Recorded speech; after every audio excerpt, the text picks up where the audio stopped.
When you hear about the UAE, or the United Arab Emirates, the city of Dubai comes to mind. With its skyscrapers, state-of-the-art technology, and designer stores, Dubai is the symbol of prosperity. It's home to some of the most amazing architectural structures, such as the Burj Khalifa, which is the tallest building in the world, Burj Al Arab, or what's known as the Hotel with 7 stars, and also the World Island, that's located just 4 kilometers off the coast of Dubai, built to replicate the world in miniature form. Dubai has achieved many milestones after its independence in 1971, from a desert wasteland to an innovative hub in just a short 51 years of its age. It's also known as one of the richest countries in the world, with a GDP of US 358.9 in 2020 and still growing. But is it what it's cracked up to be for its people? How did they grow exponentially in just a short time, and what was the cost of all this growth? A closer look will show you a different story where abandoned buildings, poverty, lack of freedom of speech, and inequality are everywhere. This is the dark side of the United Arab Emirates. Before its oil glory, the UAE's economy was focused on the pearling industry in the 19th and early 20th centuries. Previously, people in the Gulf would focus on pearl diving during the summer months and growing dates during the winter. But the economic depression in the 1920s and 30s, or the Great Depression, coupled with the invention of man-made pearls in Japan, drew the industry to a halt, and the Gulf population needed another source of income. Right after, in the 1930s, a geological survey was conducted with the assistance of the Iraq Petroleum Company in Abu Dhabi after UAE's ruler, Sheikh Shakhbut, demanded a good source of water to replace the brackish water available for his people and provide them with a healthier, better option. After several attempts and discussions with the survey team, it seems that the Sheikh's interest had shifted to crude oil due to the success of other surrounding areas.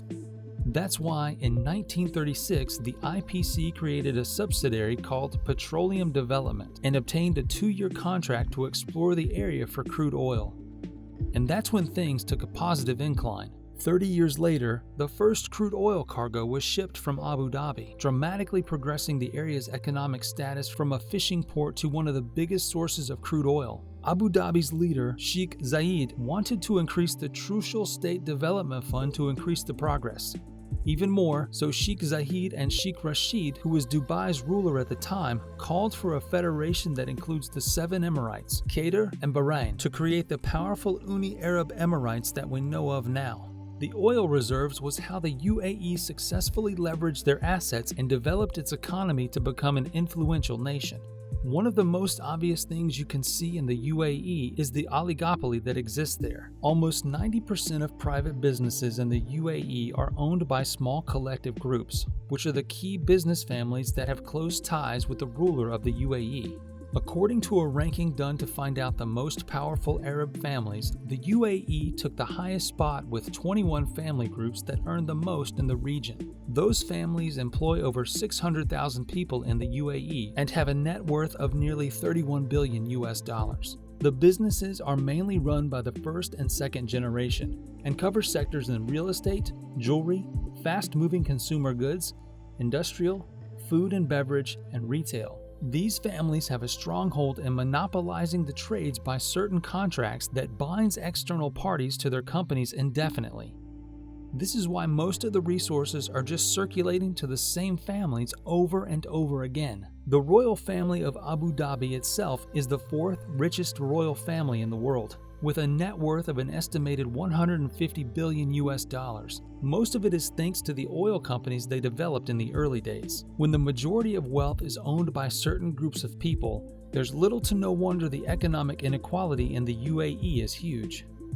According to the World Inequality Database, 1% of top earners in the UAE contribute 22.8% of the total income in the country. What's more alarming is that the bottom 50% of the Emirates make up only 5.8% of the country's total income. Many of these struggling people are foreign nationals, making up 88% of the population in the UAE who are migrant workers that receive low wages in forced labor.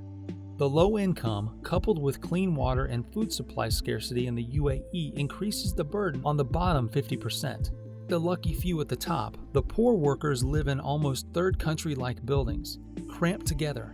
Some workers from India even mention that the living conditions are far worse than in their home country. Most of the laborers in the country work for measly pennies and have to survive by living in slum areas.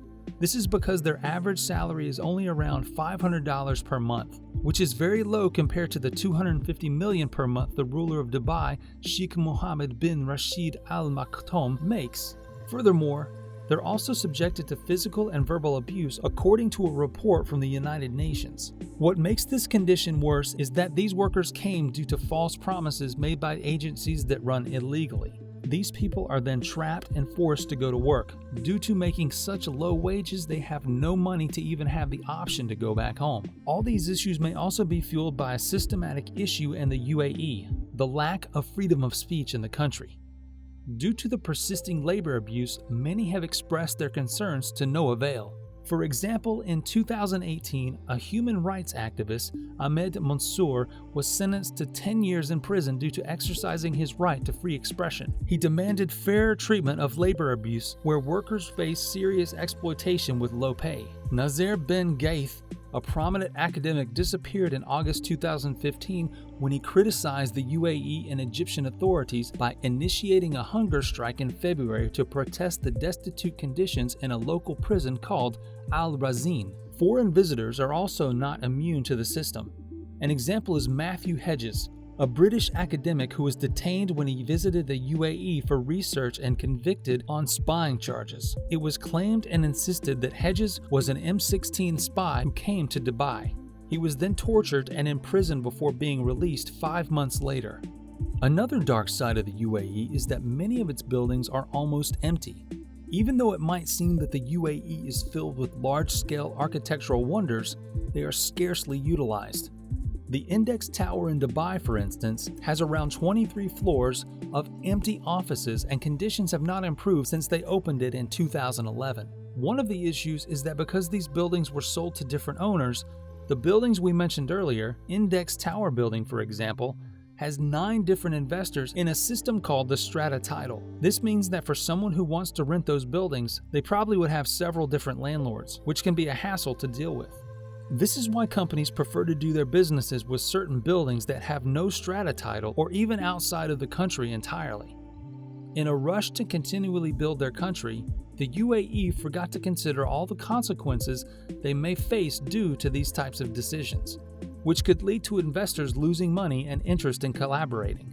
With the stronghold the powerful families had, it's a wonder how an ordinary person in the UAE can catch up, and poverty is rampant in certain sectors of the region. But the good news is, there is an attempt at fixing this. The UAE certainly realized that their monopolistic tendencies might drive investors away since there's no bargaining power on the collaborators' side. They are planning to remove monopolies of some family businesses to create more competitive legal and social changes in the UAE. One of the clauses in the reform stated that foreign companies can now distribute their own goods or change local agents on the expiration of their contract without further ties. This way, local competitors and foreign companies can then be more flexible with their choices of doing business in the UAE. But is it enough for the country to end the economic disparity, or is it too little too late? Only time will tell, but it will certainly be interesting to see whether or not the UAE can overcome their dark side.